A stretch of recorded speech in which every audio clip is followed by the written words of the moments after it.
Hello and welcome. Thanks for stopping by.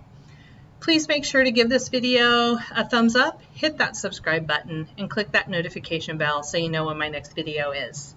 Today we're going to make some holiday gift tags. The holidays are right around the corner. We're going to use a great stamp set and the coordinating dies from Sweet N Sassy Stamps. It's called Holly Christmas. Has beautiful sentiments and the prettiest little holly branches that look so cute on these tags when they're finished. So I had went ahead and pre-cut all of my tags and my little hole reinforcers. I used some Nina Desert Storm, cardstock, and then just some matte gold cardstock that I had on hand for the little hole reinforcers. We are going to stamp both the front and the back of the tags at the same time. I do stamp the front and the back on separate tags and then I glue them together just so I have a more sturdy, solid stamp. You don't have to do that. You can stamp the sentiment on the front, flip it over, and stamp and emboss the sentiment on the back to save a little cardstock if you'd like. This is just how I like to put them together. I like the weight of them when they're finished. So I've chosen two sentiments. I'm going to put the little Christmas blessings down here on the bottom for the front of my tag because I'm going to need room for the little holly to go above it. And then I'm going to flip my Misty around to get my sentiment on the back, which is larger. And I'm going to put that in the middle, like I said, so that I have room to put the to and from. I'm just going to write the to and from with a gold ink pen or ink marker when I come time to put those on a gift. So I'm going to prep that cardstock. I'm going to use an anti-static powder tool. This is the one from Rabbit Hole Designs. I like this one. So going to get that all prepped. Even though I'm using clear embossing powder, I really don't want embossing powder anywhere except on my sentiments. So got that all prepped. Going to stamp this with some VersaFine Onyx Black ink. And I want a good crisp black impression, so I am going to stamp it twice. Then I'm going to sprinkle it with some clear embossing powder. And I'm going to set that set aside. I'm going to stamp 2 or 3 more sets, and then I will heat set. And the Versamark won't dry in that time and have the embossing powder fall off, so I feel comfortable doing 2 or 3, maybe even 4 at a time, and then I heat set those. So, and for whatever reason, I always get the clear embossing powder. No matter what brand I use, it just kind of goes poof all over my desk. So I try to wipe it up when I feel it, so I don't want it anywhere that it shouldn't be. And make sure when you're pouring your embossing powder of any color that your stamp pad that you're using or your embossing ink pad that you're using, that you close that so none of the embossing powder floats over and gets on your ink pad. So we want to keep our ink pads as clean as we can. And that is already hard enough to do with just a regular embossing ink. So I do lightly tap off my excess embossing powder. I do not tap that very hard. It may look it actually looks a little harder than I am tapping. So once I have these guys all stamped, I am going to heat set them with an embossing gun, and I do heat from the top and the bottom just to try to minimize warping. Some will happen and that's fine, but I try to minimize it, and you can tell when it's done. It turns all nice and shiny. So next we're gonna stamp our little holly branches. So I am going to use some Distress watercolor paper for this, and we are going to stamp 2 images on each piece of the cardstock. I'm going to use the 2 larger images in the set, and they are stunning. I love the detail on these stamps, and sorry, my stamps are dirty. I did not clean them very well when I put them back last, but it's fine. And so I get them put on there. Again, I am going to prep my cardstock just to make sure all of my embossing powder stays on my image and doesn't get anywhere I don't want it to be. Again, I'm using the VersaFine Onyx Black ink to stamp it, and I do stamp it twice. And this time I do use a stamp pressure tool just to help me get nice even pressure on these images. They are a little larger, so these tools really help when we to get that pressure evenly across our images on these larger stamps. So I'm going to set those aside. Again, I'm going to do 2 or 3 at a time, and then heat set in between, heating from the front and the back. This cardstock's a little harder. It does tend to want to warp, but at the end you will see me. I just kind of give it a little bit of adjustment there, and it gets pretty flat. So I am so far behind with my holiday cards, tags, gift card holders this year. So next year I am going to have a fun monthly series, still trying to come up with a fun name for it, that I will do a video each month where we work on these things. I'm going to make, like I said, cards, tags, gift card holders, maybe some felt ornaments, whatever I want to make for my holidays. Sorry. And I will have a video each month, and I hope this inspires you to get out your holiday stamps and create for next year, so you're not so rushed right before the holidays. And I will always make multiples. I usually make tags in groups of 10 or 12, cards in groups of 6 to 12. And then this way, by the time November rolls around, I'll be all ready to send out my Christmas cards, and I'll have gift tags and gift card holders for everything that I need. So please keep an eye out for that in January of 2023. So here I'm just finishing up, getting all my holly inked and put aside. And you can see here, I am going to go ahead and heat set this, and you can see it right on camera turn shiny from the dull powder. So I do tend to tilt it a little bit at the light just to make sure I have a nice, smooth, embossed image. And you can see it, it shines. You just want to make sure it's really nice and smooth. So I have all these done, and here's where you can see that they're a little bit warped. I tried my best. I just give them a quick little bend and they go right back into shape. So I went and grabbed my Tonic Studios glass mat, sorry. I love to use it for inky techniques. We're going to use a couple of the mica stains that Tim Holtz just put out. We're going to use Peppermint Stick and Tree Lot, and we're just going to paint with these. So I have a little cup of water, and I have a number 4 paintbrush. I just chose it because it looked like the right size.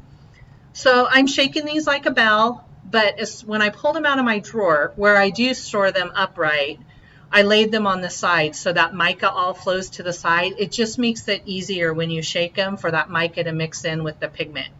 So here I am just putting a little bit on my glass work surface here on the white part so I can see what I have. I'm just using the sprayer mechanism. If I tried to pour it, I'd probably pour the entire jar all over my work surface. So this works just fine. I do have a little paper towel here in case I need to clean anything off. I wet my paintbrush and then I pretty much wiped all the water off. I do not need water for this technique, so I am just using the mica stain.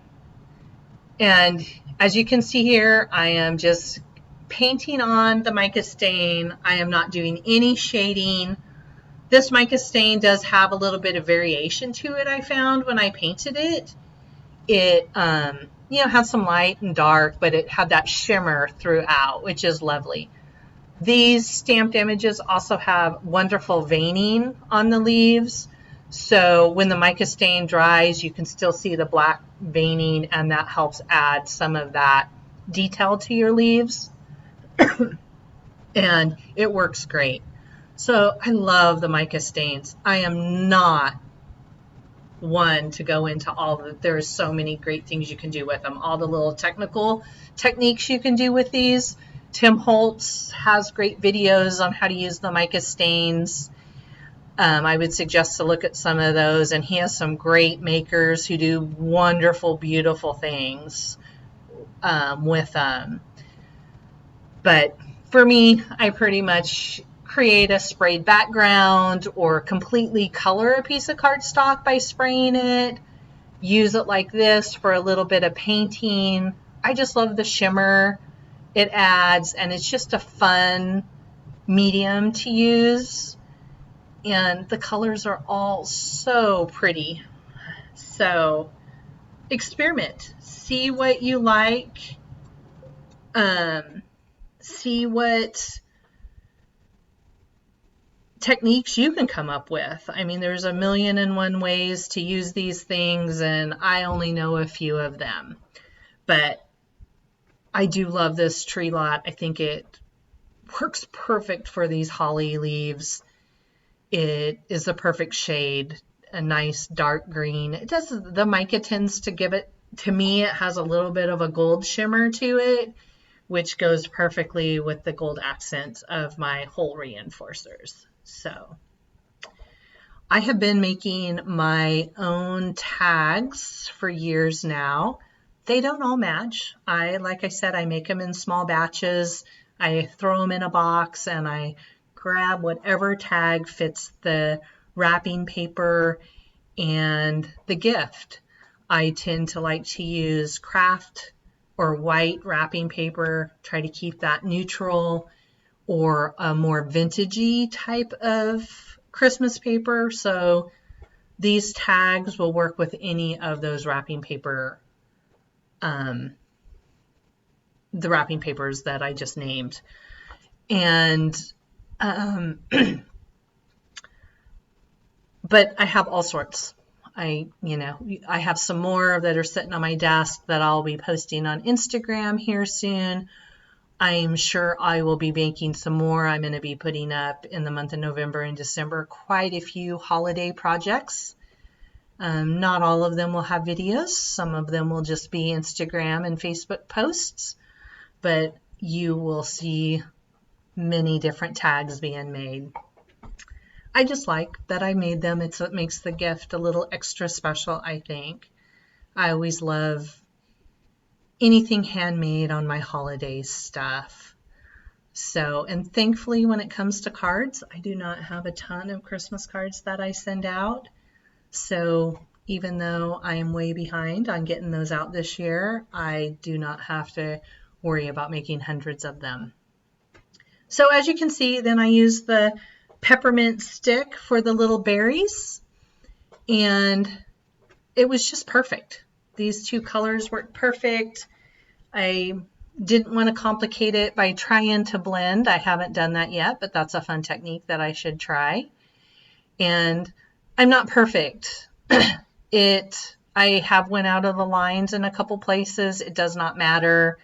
In the finished die cut images, if I am out of the lines, you cannot even tell that. So don't worry about being perfect. I have a hard time staying in lines, even though these are embossed. The embossing does help hold any of your pigment inside the stamped image. But if you run your brush outside of the stamped image, it's gonna go there. So here I am all done. Oh, I guess not. I still have a few little holly berries to color here. And my suggestion is to color all of your holly leaves, then go back and color all of your holly berries. And by the time you're done with all the leaves, everything will be dry. And then you're just putting the wet on with the red. So you're not putting wet on wet where they might accidentally mix. So gonna finish up these little berries. I did contemplate putting some glossy accents on the little berries, which you could definitely do, but for my tags I just thought, nope, I just want the pigment, and I think it looks great. and it's plenty shiny just on its own. But that is definitely something you could do, which would make the berries really pop and be really cute. So I'm all done. I'm just going to clean up, clean my brush off, and then the glass mats are super easy to clean. I just wipe it down, give it a good spray with some water. You can use a wet cloth, you can use a paper towel, you can use a baby wipe, but they just clean up so good. I'm going to remove that because the glass mats tend to have quite the glare. I am going to grab my tags, and I'm going to separate the front from the back because for this next part, we just want the fronts. We're going to add just a little bit of shine to go behind our holly branches that we're going to put on there. And so I'm going to grab those, and then I'm going to grab just a splat box. I have a splat, my splat box is just something that, a little cardboard box that a card kit of some sort came in, and now I'm going to use the mica spray, not the stain. So these are different. There is a great explanation on how they're different. Watch Tim Holtz, he can tell you all about it. But I just wanted it because I just wanted these little almost gold-like little splatters. I used the tarnished brass in the mica spray, and I love these. And you can see my tool's really complicated there. I just pulled the sprayer out and tapped off what was on the bottom of that sprayer, and it worked perfect. This does take a little bit to dry, so be careful removing them. Had I not been filming, I would have set all of these aside very carefully and just let them dry at room temperature. I might have even just left them in the box and let them dry, so I didn't take a chance at smearing any of the splatters. But when you're filming something, sometimes you have to speed things along. So I do grab out the Ranger heated tool. It doesn't blow very hard air. It's very soft. It's a low flow of air, and I went ahead and dried those. So now I'm going to grab my holly branches here, and I'm going to grab the coordinating dies. And I'm going to use some Easy C tape to tape these in place. And to be honest, these dies fit these images so well. I was really surprised because sometimes I have a hard time getting the dies on just perfect, but these fit super great. And once I get them taped into place, I am going to go over to my Gemini Junior, and I'm going to run all 5 of these panels through my Gemini. I am not going to bore you by having you watch me do that or having you wait here while I go do all of that. So here I come back and I have everything all cut. So I'm going to get rid of that extra cardstock and then take that tape off of my dies there. And I'm going to put those back on. I use a magnet mat, and I like to keep those on there so I don't lose any dies and have to go hunting through the trash for them. Going to separate my little holly branches here because I did use 2 different images. So get those all sorted and set aside. And oh, see, I told you I dried those. And so here's that little heated tool I talked about. I'm going to dry them from the front and the back. And I'm just testing to see if they're dry. So this mica spray I found takes a little bit of time, actually a lot more time to dry than the mica stain. So the mica stain dries really quick, in my opinion. But this did need some help, and so I got those all dry. And I'm sorting everything, and off camera I went ahead and used some 110-pound cardstock and cut enough more holly branches so I could put 2 layers of the 110 underneath each of my images. So real quick, I am going to glue my front and my back together. I just used some liquid adhesive. I am not very technical about that. Glue the front and back. make sure they're in line there, and then I just put something heavy on them while that glue starts to set. I just use my acrylic blocks for this. I have got them all done now, and I'm going to make sure they're all facing the same way. And then we're going to grab our little hole reinforcers here that were cut with the matte gold, and just going to put a few dots around each of those holes on the front and the back and put those little reinforcers in place. Again, I do put something heavy on those while that glue starts to set. So you'll see me do that here. And now I have them all done. So I do have to glue all of my die cuts together. You could use foam tape if you want. I did try one with foam tape. I like the look of the stacked dies instead, so I went ahead and used some of my cardstock and cut all of these extras. So I, again, am just going to glue these 2 white ones, and then I'll glue the painted holly branch on top of these, put something heavy on it, and let that glue set. And I like to use the liquid adhesive for this because you can really work at getting everything exactly where it needs to be so you don't have any white showing. So now I have all of my die cuts ready to go. I have my tags ready to go. So now I'm just going to glue these on. Now these holly branches do not fit these tags perfectly. Could have used a bigger tag, but to be honest, I like that they hung over. I cut a bigger tag, but in the end, this is what I liked. I thought it added a little bit of character to the tag. So just make sure you keep the glue where the tag's going to go, and it's not, so it doesn't show on the underside of that tag. So just gluing all these on, putting something heavy on them. Again, these acrylic blocks are a workhorse in my craft room. I use them as paperweights all the time, and they are great. So once I have them all glued together, I am going to grab some string. I just have a jar filled with twine and cording and thread. I grabbed that out, pulled something out that I liked, and it just happened to be some green sparkle cord from Lawn Fawn.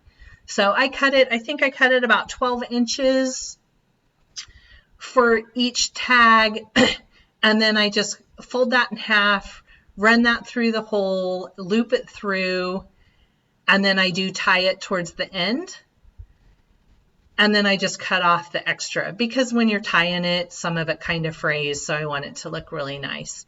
So I do this for all 10 of my tags, and it is a process, but you know, this video may be only like 24 minutes long, but this took me a good probably 2.5 hours to make all these tags from start to finish. And I did it very assembly line style. That's how I like to make multiples. So I'm going to finish up my tags here and get them all tied. And I have 10 beautiful tags for gifts this season. I am excited to put these on gifts and give these to people. I think they're beautiful, and they turned out exactly the way I envisioned them to when I was kind of thinking about tags. So I'm going to spread them all out here for you so you can see all 10 tags. And I hope you enjoyed this video. I hope you're inspired to start making you some holiday gift tags. And I hope that you come back and join me for another fun video next week. Thanks again. Bye.